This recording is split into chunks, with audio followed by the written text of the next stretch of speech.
What's up, everybody? It's Dominic D'Angelo of adfreeshows.com, SEScoops.com, and OneTrueSportTV.com. And I'm flying solo yet again. Robert was on an emergency assignment, so he is not here today, but I am here. Down little stuff about SummerSlam. We got some good stuff in building for SummerSlam. This past week, Friday SmackDown, I'm doing the play. As you can see, I'm clean shaven now, and the play is over. So, yes, let's say hi to some people in the chat. Jake says, good morning. All thanks to the Attitude Era is great. Yes, guys. Robert, talk to Tommy Blanca. I think it's Blanca. I don't know how to say it. But he wrote during the Attitude Era, right after Vince Russo, and gave some details about that, some crazy stories. It's a must listen. Check it out. You will be hooked on to Working Stiff, and you'll be hooked on to Tales from the Attitude Era. So give them support there. So good to have some folks here. Be sure to get the word out about the show too. If you guys like it, always give us a 5-star review. Always give us some different. But hey, let's get down to business. Let's get down to brass tacks here.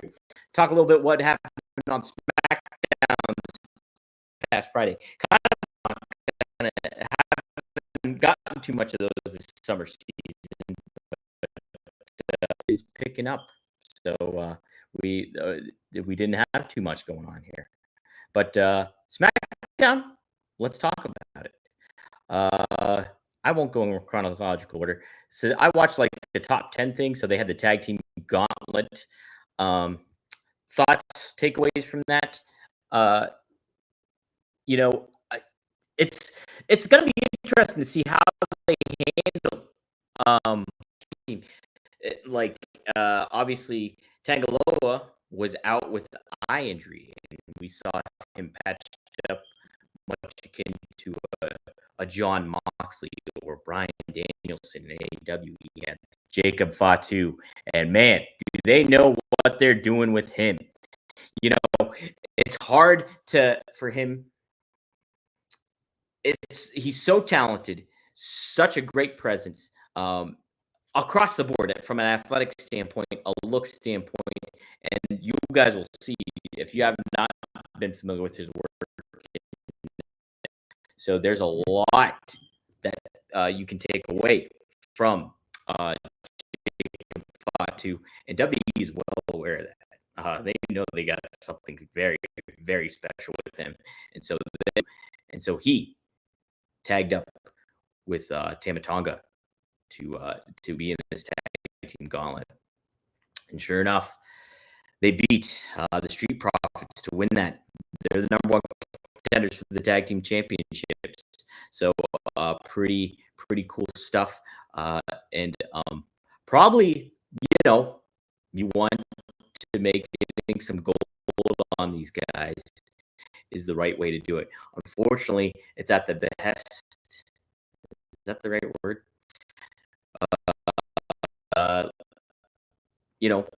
Looks that they're just going to be getting their asses beat, and boom.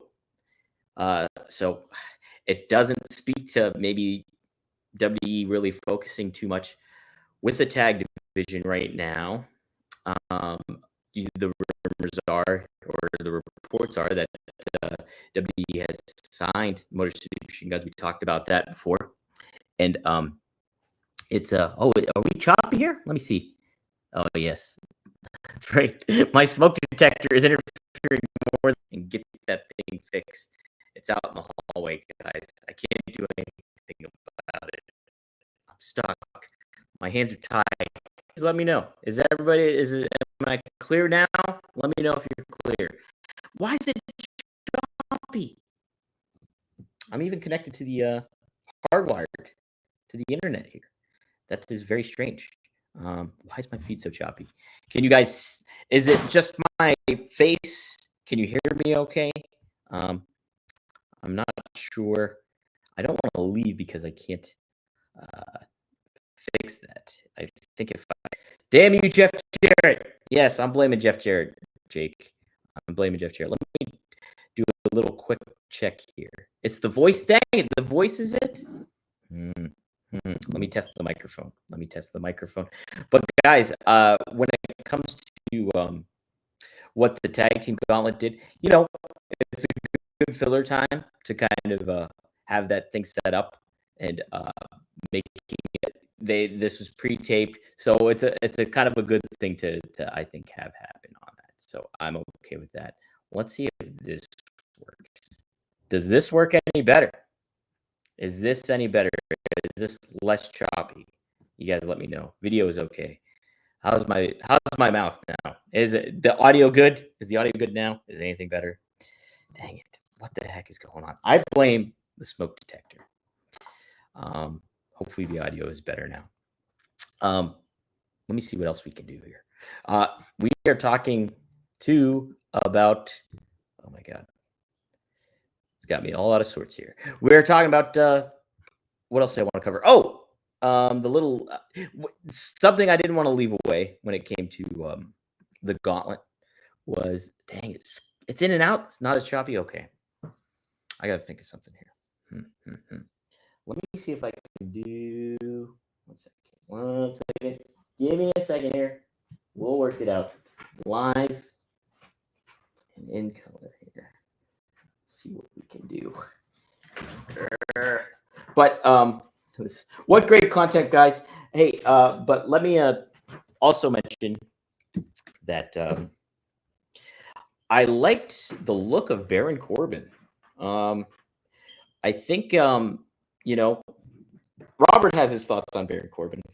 I always liked him down in NXT with the lone wolf shtick gimmick, if you will. And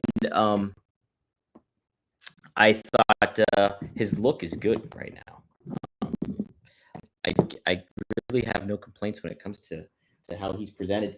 I think WWE, they can make the most of him and try to build him back up because he needs it. I do think though that him tagging with Cruz and stuff like that, they're looking for something for these guys. That's the positive aspect. They're still involved. They're still in the whole mix of things, the grand scheme of it all. Ooh, let's try this one. Hopefully this works. Let's see. But yeah, I agree with you, Wrestling Old Head. To add to him, he was somebody too, and it's not like he is whatchamacallit. Let's see if this works. It's not like he's how do I want to put it? I don't know. He was really miscasted in regards to when they brought him up in the main roster. Like, just Vince exploited him, made him like this heel that was not just unlikable, but like bad heat kind of heel, where it's just like, oh, Baron Corbin. And like, he did great in his role, don't get me wrong, but I think that really set him back. There was so much more that I think WWE could have really made the most of when it came to him. You guys tell me. We're going to try a little something here. Try a little something out. See if this helps. Hopefully this is not worse. My cat is crying. I have fire alarms. What a mess I am. I am a mess. Gosh darn it. I am a freaking mess. Freaking mess. Let's see. This is not on mute. I don't want this to be mute. Let's test it. Hello. Any better, guys? I hope this. You like sad? I like sad Corbin too, Tony. I did too. Depressed. Those were good stock gets. Happy Corbin was awful. Could have worked for a couple. I don't know, like a month or something like that. But he had to move away from that. I don't think that Corbin is handled well. I think the NXT run with with Braun Breaker really helped him out a great deal. So I think that was great. But yeah, I think there's more you can do with him. You know, I'm not Robert's more like Baron Corbin. I'm more, hey, Baron Corbin. So, in regards to, Nia Jax, they're doing what they can with the Nia Jax and Bayley feud. Hey, it's what are you gonna do here when it comes to getting these talents over and ready for SummerSlam? And I think a lot of this was kind of good filler stuff.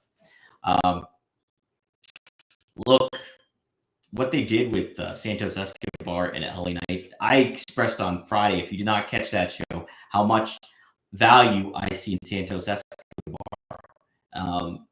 whether it be a heel or babyface. And wow, you want to talk about what happened on SmackDown? Look, Logan Paul tried to interfere, gave the window of a distraction finish for LA Knight, and I know it was just a tease because LA Knight ended up capitalizing, but it just did not put Santos Escobar in the right situation. Like he tried to save a little face, and I hope this was like good for him. I think he like got pinned by LA Knight after LA Knight hit his finisher, whatever he calls his finisher. But he kicked out like right at the end after the fact. Not that it's just like try to help this guy out a little bit. Why are you putting Santos in this situation? He's such a great talent. There's so much you can do with him, and it's just upsetting. But yeah, it builds to the match with Logan Paul. It'll be interesting to see. Cleveland's Logan Paul's home base. So will he drop the title there? What is going to happen? Is LA Knight going to be? Yeah, I don't think you can really go wrong either way in this one when it comes to having that result. But look, I'm just bummed about Santos, man. He's so great, and they didn't do any favors on SmackDown. Let me think if there's anything else I want to talk about before I move on to what else they got. Neat little segment, I think, with Theory and Grayson Waller. I think that was cool. Did good stuff. SmackDown though, everybody's in Japan, so this was previously taped, so they kind of supplemented all this stuff and made things seem a little bit interesting, but nothing that really popped you. You know what I mean? Yeah, that would be funny wrestling. But Paul's going to be announced from Puerto Rico for the Heat. That'd be something else. But yeah, as far as anything else goes, I wanted to touch upon the passing of Leo Burke. That was on July 24th, I believe. I don't think we talked about it on here yet, but very influential Canadian wrestler, stalwart in Stampede. Also worked for what's the other name? There was another promotion up in Canada that he worked for that was associated with the NWA, and Bret Hart made some comments regarding Leo Burke, how much he learned from him, considered him a top 5 worker he's ever stepped in the ring with. Top 5. Said he learned and was trained by oh my gosh, Sakamura and not Naito. There's another name, obviously not Naito, but there's another name that he was trained by, and he gave credit to both them, but said he learned ring psychology and everything else basically from Leo Burke. And so I thought that was pretty cool. And guys, if you weren't aware of this too, Bret learned that finish from SummerSlam 1992 at Wembley with British Bulldog from Leo Burke. He did that in a match with him in Edmonton once. So just wanted to give my props out about Leo Burke and the legacy he left. Because, I mean, if you're an American wrestling fan like I was not aware of Leo Burke until I read Bret Hart's book and learned about him from that. So just another influential guy. Passed away at a nursing home, I believe, at the age of 76. So RIP to him. Let me think what else that I wanted to cover. We have W Raw tonight. Let's see what they got on Sci-Fi. Will you tune into Sci-Fi? I wonder if I have to change my sling for that. I probably do. Yeah, for the next 2 weeks, it's got the Olympic Games taking over the spot. But still a pretty good card tonight. We have special guest referee Seth freaking Rollins laying out the lines, laying out the rules for Drew McIntyre and CM Punk ahead of SummerSlam. So should be a cool segment. You can have some good stuff there.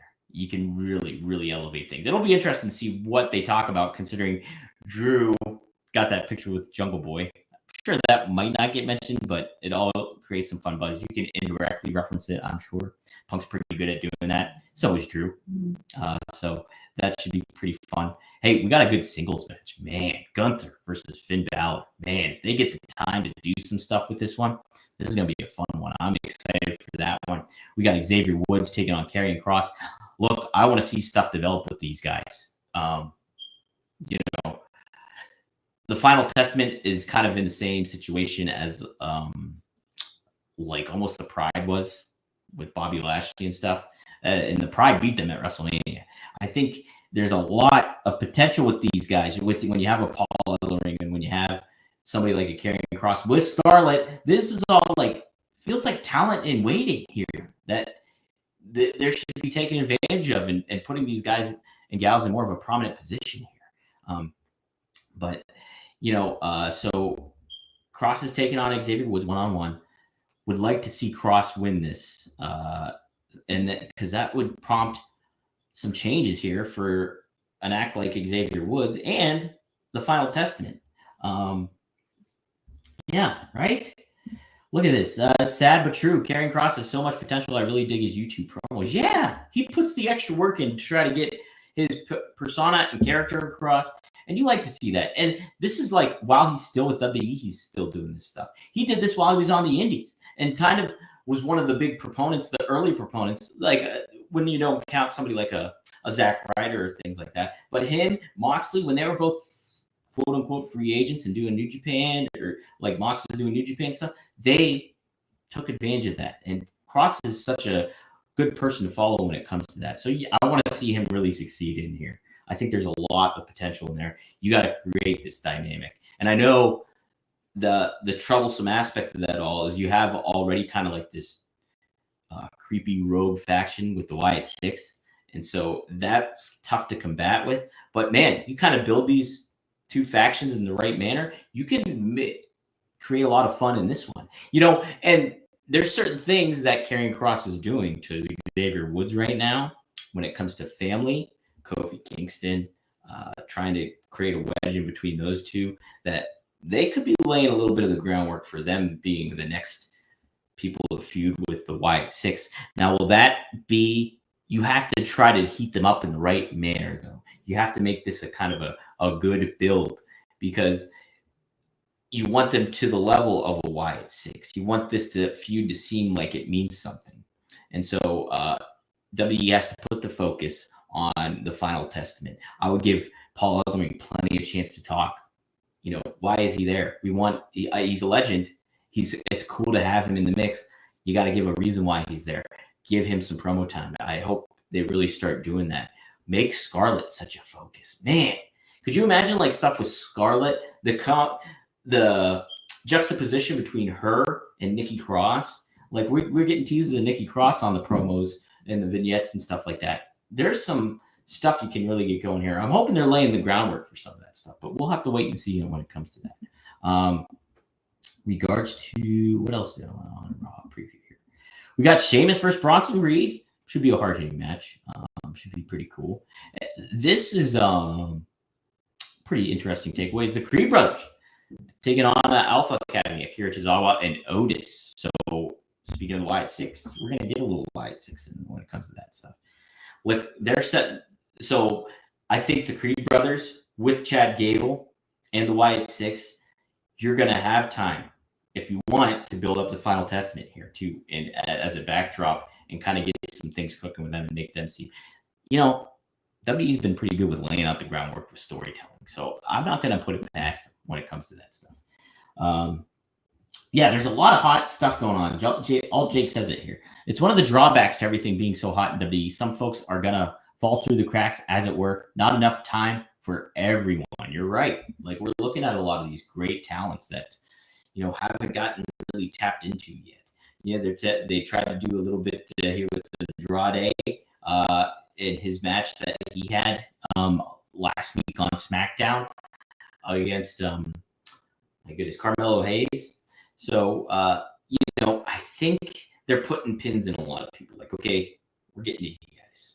I'm hoping. Like, Final Testament, you're going to be next. And then, hey, Andrade, we got you looking at Santos. I know we'll get to you. Hopefully, this is all happening. Because I think they are aware of this stuff. Triple H is aware of the talent that he has. He's shown in the past how much he enjoys carrying across his work. Santos Escobar had a push for a reason. There was a reason there. So hopefully that they'll get back to that. But it's a what's that cliche that you use? It's a blessing of blessing of quantity. I don't know. Whatever it is. I'll think about it once the show's over. So other than that, we have a 6 women's tag match. Live Valkyria, Kaden Carter, Katana Chance for Sonya Deville, Zoe Stark, and Shayna Baszler. I don't know where they're going with this. What's the payoff?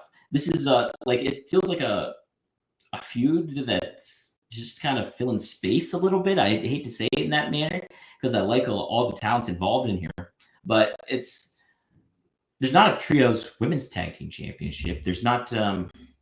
They're not involved with Bianca, Jade Cargill, or Isla Dawn and Jesus. I might lose the track of the other one. Help me out here. Isla Dawn and I don't know. The other, Isla Dawn, and it's going to hit me. It's going to Alba Fire. Boom. Got it. Boom. Alba Fire. They're not feuding with them. So what's the payoff here? Who's being elevated by this? You want to see Outlier Valkyria really get elevated in this regard. But, triple tag match kind of just feels like, okay, we're going to create a match for you guys. Here it is. Is this kind of like the payoff for these guys? You got to think that it's going to be the ones to get elevated out of this is Starks, Baszler, and Sonya Deville, because I think, with how Deville's been highlighted over the past couple of weeks, that there's going to be more for her to come. I think they really want to get her back into the mix of everything and potentially make her look like a credible opponent for, the baby faces on Raw and stuff like that. And I don't think there's nothing wrong with that,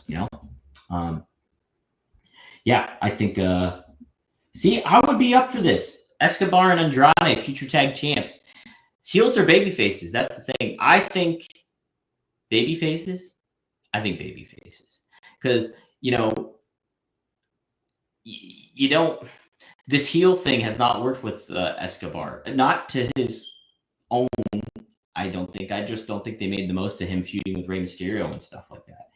So I think turning him babyface again, and then in turn, you have Hector Garza and Carrillo, Humberto, Hector Garza. Oh my God, Angel Garza. You have those guys and Electra Lopez together, and so that elevates them. That makes them their own entity when you can create a new babyface star in Santos teaming up with Andrade, and boom, I think you got something going. Oh my gosh. I'm using Rick Smith's segue. And guys, if you want your PP to be a credible opponent, let me talk about Blue Chew.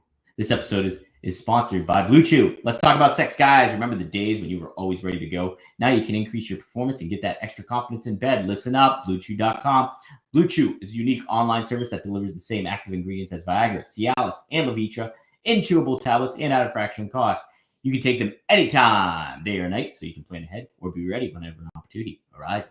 The process is simple. Sign up at BlueChew.com, consult with one of their licensed medical providers, and once you're approved, you'll receive your prescription within days. The best part, it's all done online, so no visits to the doctor's office, no awkward conversations, and no waiting in line at the pharmacy. Blue Chew tablets are made in the U.S. of A. Hacksaw Jim Duggan, and prepared and shipped direct to your door in a discreet package. You could be missing out on the best sex of your life. Blue Chew wants to help you have better sex. Discover your options at BlueChew.com. Chew it and do it. And we've got a special deal for our listeners. Try Blue Chew free when you use promo code RUMOR at checkout. Just pay $5 shipping. That's BlueChew.com. Promo code RUMOR to receive your first month free. Visit BlueChew.com for more details and important safety information. And we thank Blue Chew for sponsoring the podcast. And thanks, Rick Smith, for the good segue. What else do I want to cover today? I'm trying to think what I haven't talked about here since on Friday. Let's see. What is it? Ooh, John Cena in The Simpsons, guys. That's kind of cool. He's headed to Springfield for the season 36 premiere. Look, man, this would be a topic Robert would want to talk about. Maybe I'm going to table this one for tomorrow. I will. For the sake of Robert, yes.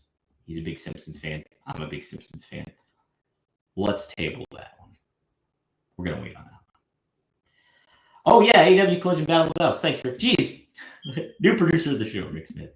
No, I do thank you because, yeah, that's a great one. Great one.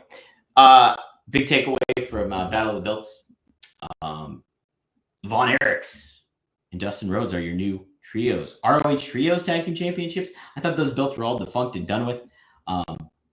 But this is the first title. Can you guys believe it? This is the first title Dustin Rhodes has won in AEW. And, you know, him teaming up with the Von Erichs adds the legacy, elevates it a little bit.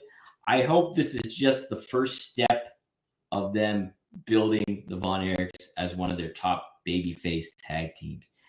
Like we mentioned earlier here, you know, you had this tag team gauntlet going on, and it's looking more so.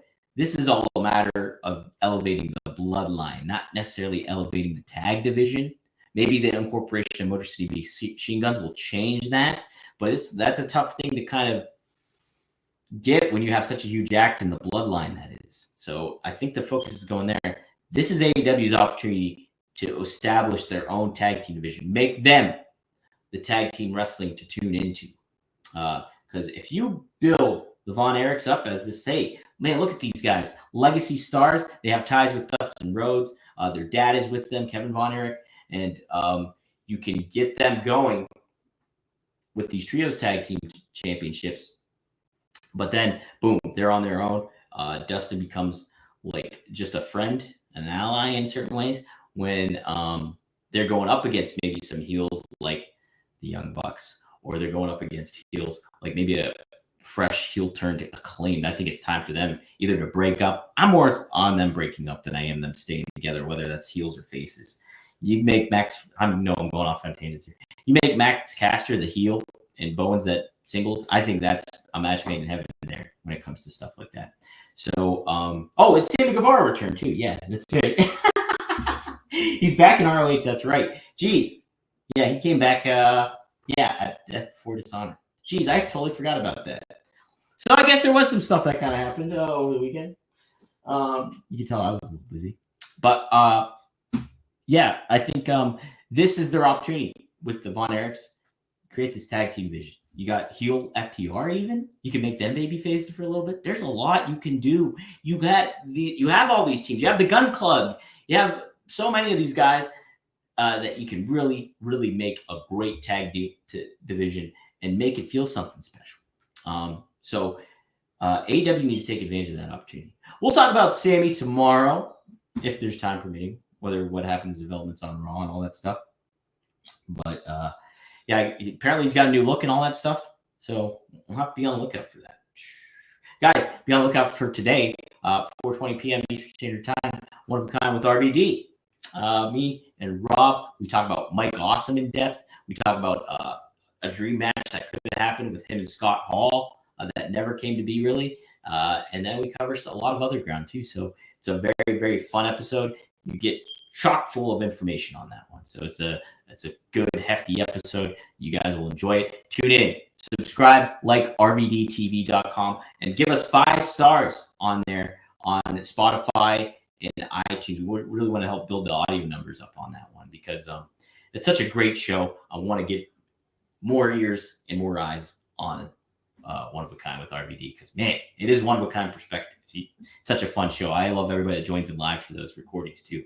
And be on the lookout too for Greg Gagne interviewed Barbara Goodish with my brother, the Jenner brother Marcus. And so be on the lookout there at fourhorsemannetwork.com. You can check that out. That will be dropping later today as well. And then we'll have an interview with Tito Santana dropping later this week. So, guys, it's going to be fun. I'll be on site for SummerSlam at WrestleCon and at the media junket and all that malarkey. So be sure to check out Working Stiff. Like I said, Scott Chaplin, Robert, talk to Tommy Blocka, and be sure to check out his new show as well, Tales from the Attitude Era. I'll put it over big time, so to kick off the show. Thanks for putting up with the audio. Thanks for putting up with me. Robert will hopefully be back tomorrow. Seems like he will. Just had a little meeting kind of change thing, so it was a last minute kind of thing. But hey, I thank you guys for joining in. We'll discuss Raw tomorrow. We'll discuss a lot more tomorrow. But I still want to wish you best of luck in your future endeavors.